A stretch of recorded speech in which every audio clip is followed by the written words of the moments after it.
Well, I thought I'd give you a quick glimpse at part of the reason that I've decided that I'm going to go over this. And there are, you expect to see some little swirls in, but there are other places where, the car's been leaned over while it's been worked on and things happen.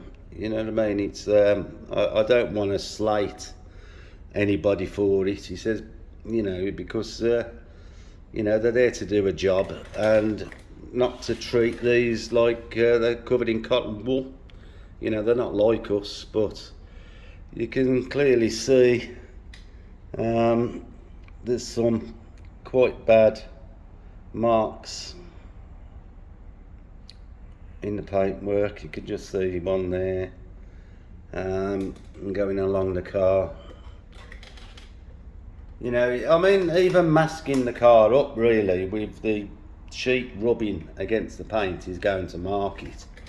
So, you can't sort of say, well, it's their fault, because it isn't. They're there to do a job, and that's what they do. They do the job, but obviously I wish the job had been done before I polished it before, because this now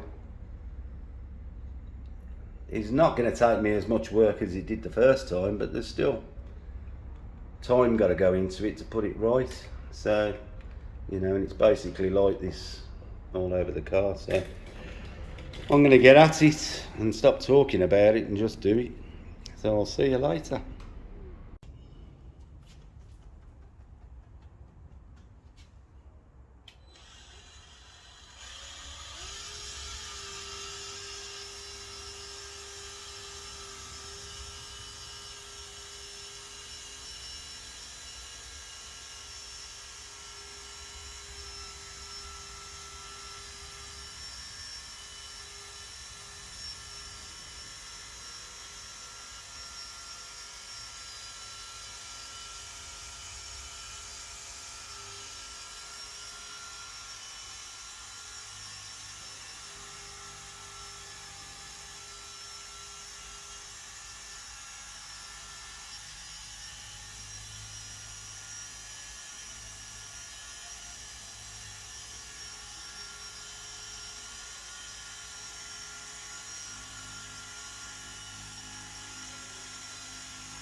One little mark just to get out here, and that'll be lovely.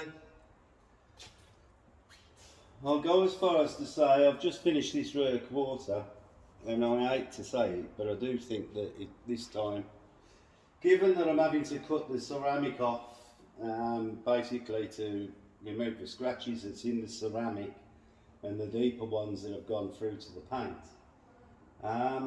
I actually think that this is going to be glossier than it was when I finished it the first time. I'm certainly doing, I think, a lot more of the refining, and I'm really pleased with how it's coming. In fact, I'm more than pleased. I haven't really, I said I wasn't going to pay as much attention to the bottom half, but I have.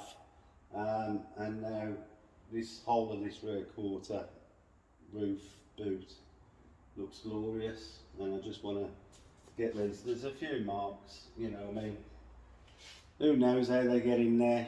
You know, to me, the car's been washed and not so good, but, you know, I'm told that it hasn't, but it certainly looks like it has.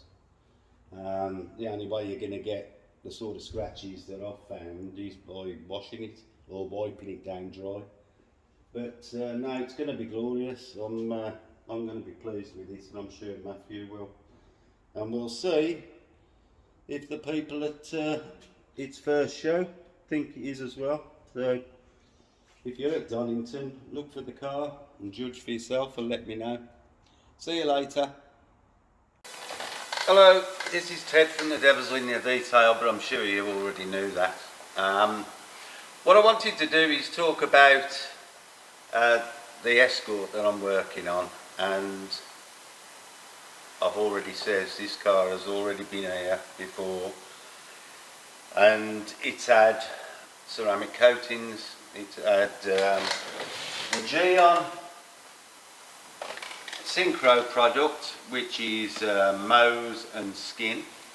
The Mose being the base coat and the skin being the more hydrophobic coating that goes over the top of it. And what I wanted to talk about is, and it's the same for the G-Technic Crystal Serum and you know, a bunch of other products, but these are two. I've been using this more over the last 12 months. But I still use the G-Technic Crystal Serum as well, with XO over the top. And basically it's the same, what I'm going to explain is the same for most, if not all of these products, when you're coating a car. Now, first of all I need to explain the base coats. Really these days we're using 9H hard products. Now modern cars, other than those coated with a anti-scratch clear coat, which is harder, but most cars come now with clear coat. Now if we base all these ceramics are measured really by a Mose range, really going from 2 to 150. But to translate that, they measure it the same as a pencil in H numbers.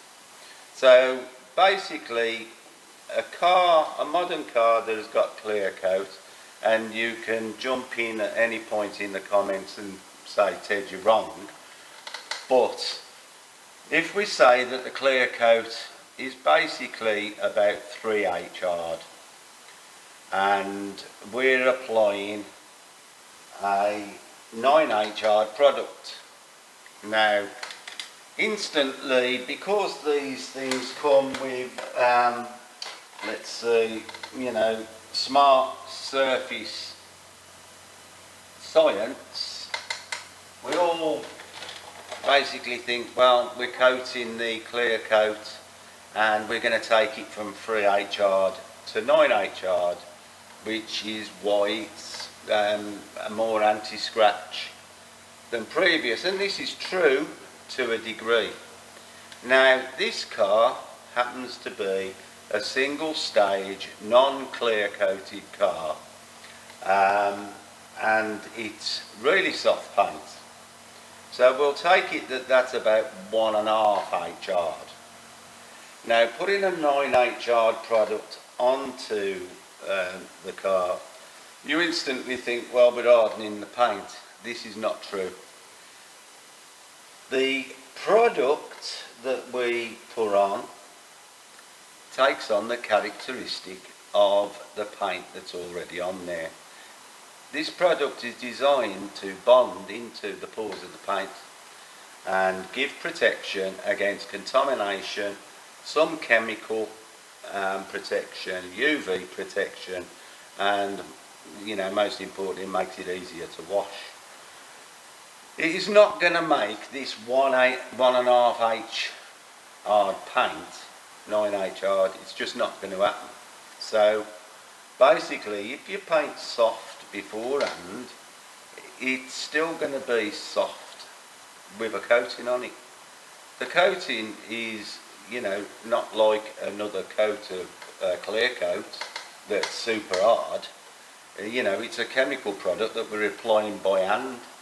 And like I say, the benefits are what I've already said, is, you know, against UVs, contamination, ease of washing, and some scratch resistance.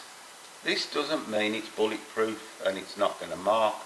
Well, in the case of this car had 2 coats of Mohs and 2 coats of skin, and, you know, offered fantastic resistance to your everyday wear and tear.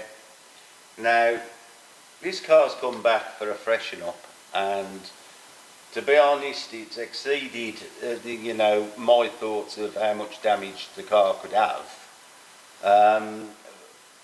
and probably, you know, has been either wiped down or washed only about twice since it left here.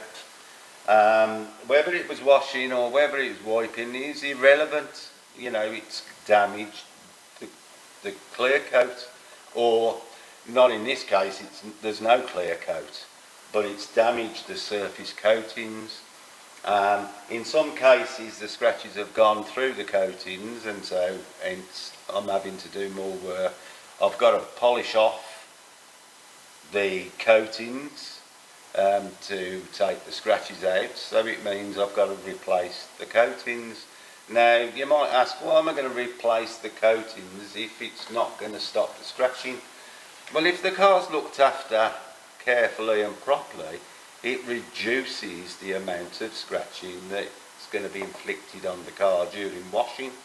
And this is why following a safe wash technique is important in cars that you've invested time and money into getting a really good shine and free of scratches, and you want to inflict as little scratches on that in the future. Now, this is the hard work of it. Is like our job really is the simple side of it. You know, we get it to the stage where we put the coatings on and they look lovely, and when they leave here, you know, you think, well, that's it, your job's done. Well, no, the majority of work is going to be done by the owner, who's then got to look after that finish and coatings.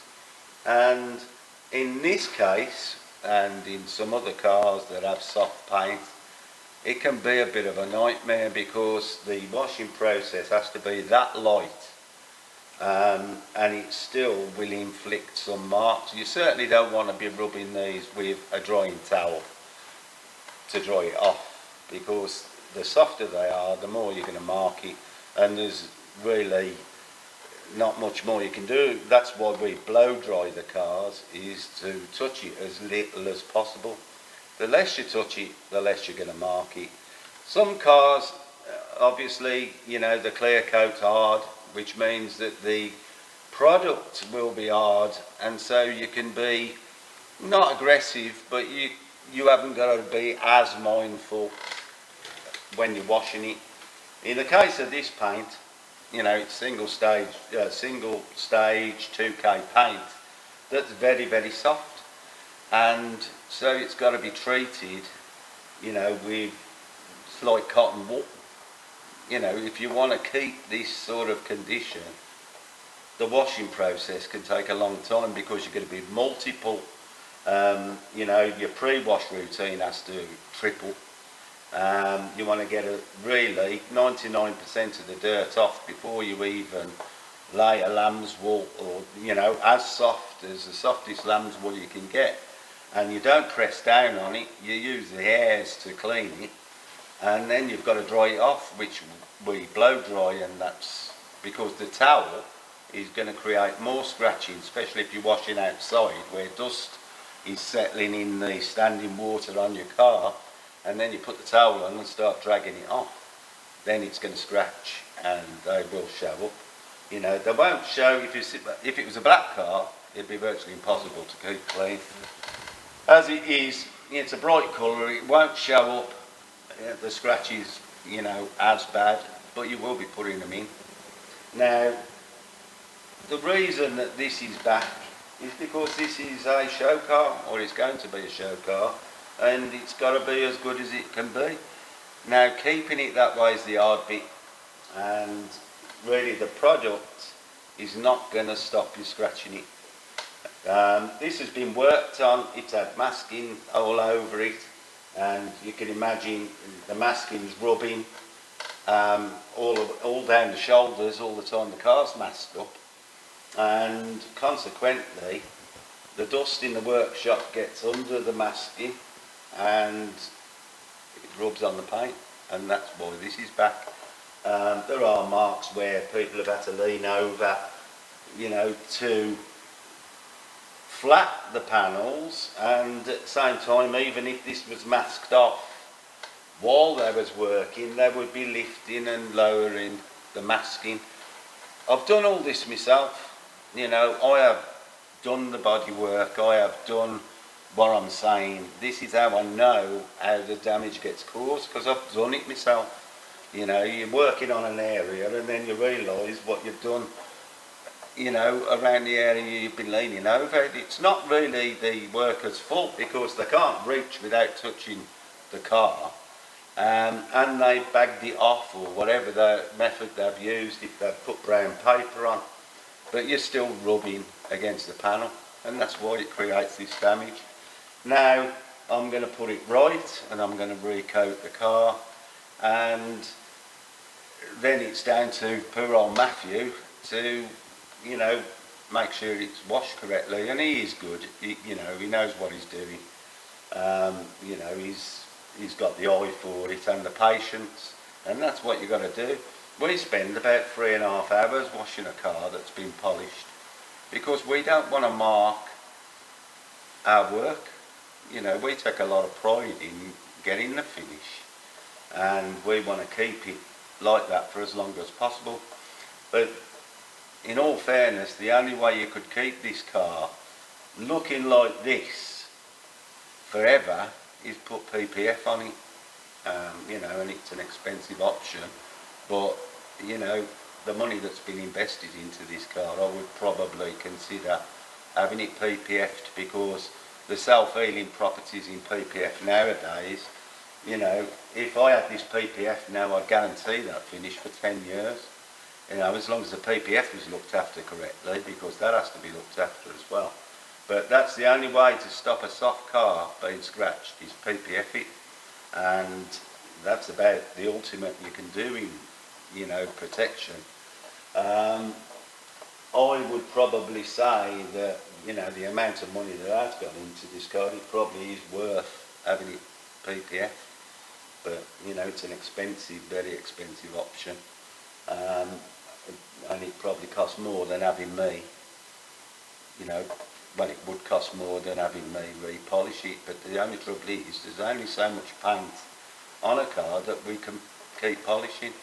So, you know, that's why we take the paint readings to see what the levels are. So I thought I'd explain, you know, that having coatings on, every car should be sealed and coated, you know, and, you know, the products that last the longest and the most durability is the ceramics. Waxes and sealants don't last as long, so you have to reapply, and again, the more you reapply in, the more scratches you put in. You know, it's a never-ending circle. But I thought I'd explain, you know, partly the reasons why this has come back, and I've decided that it's not good enough to show in the condition it is. You know, I've showed you the marks that have come, and these are not deliberate marks. These are just, you know, it's been worked on since we did it, and really the work should be done before we do the car, or you're going to get this sort of, even if I mask this off now, and worked on the car, I would leave marks. I know I would. So it's no fault of the people working on the car, really. It's having work done after you've had the car polished. And it's unfortunate that it's happened, and probably if it was on a car that was like a modern car with modern finishes, you'd have 90% less marks than this has got. But this paint's that soft, you can actually put scratches in this using your microfiber, and it's a shame, but that's the reality. But I thought I'd explain why it's come back and having to have this sort of work done again. And a lot of it is because if this was your everyday runabout, you wouldn't even bother.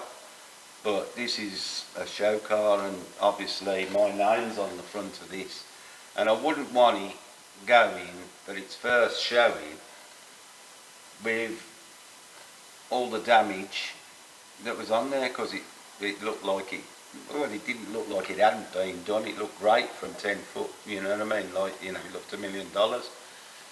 But, especially for its first show, I want it to look as good as it can look. And unfortunately, Matthew wasn't expecting it to look like that, and neither was I. Thought he was going to just come in, give it a wash, quick back out, but it's not the case, so that's why it's been done. But I'm going to recoat the car again with the same products that I used before, because they're up there with the best of them, and there isn't a lot else other than PPF that you can do to the car, so I'm just going to get on now and carry on polishing it. Unfortunately, taking off the coatings I've previously applied, but they'll all be replaced again.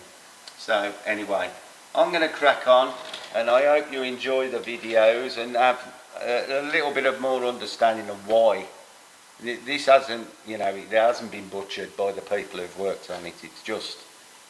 It's been worked on, and you can't work on a car without touching it. Unfortunately, this type of paint don't like being touched.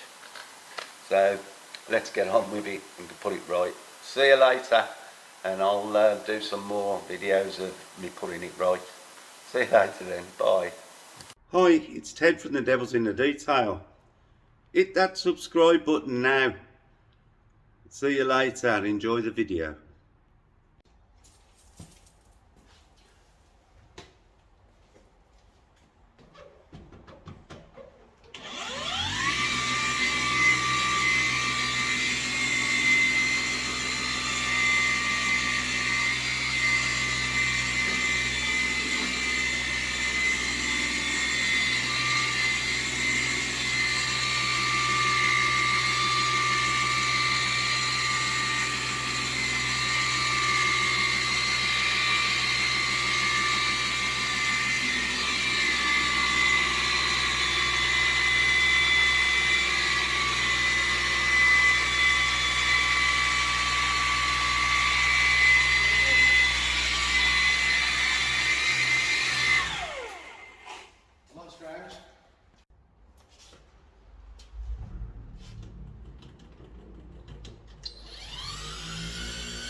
Beautiful.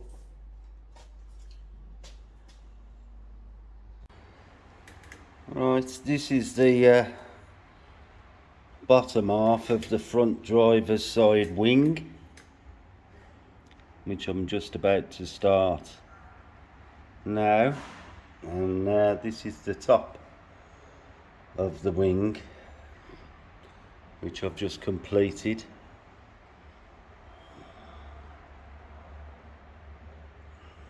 Just to show the difference. Right then, let's get this looking like the top.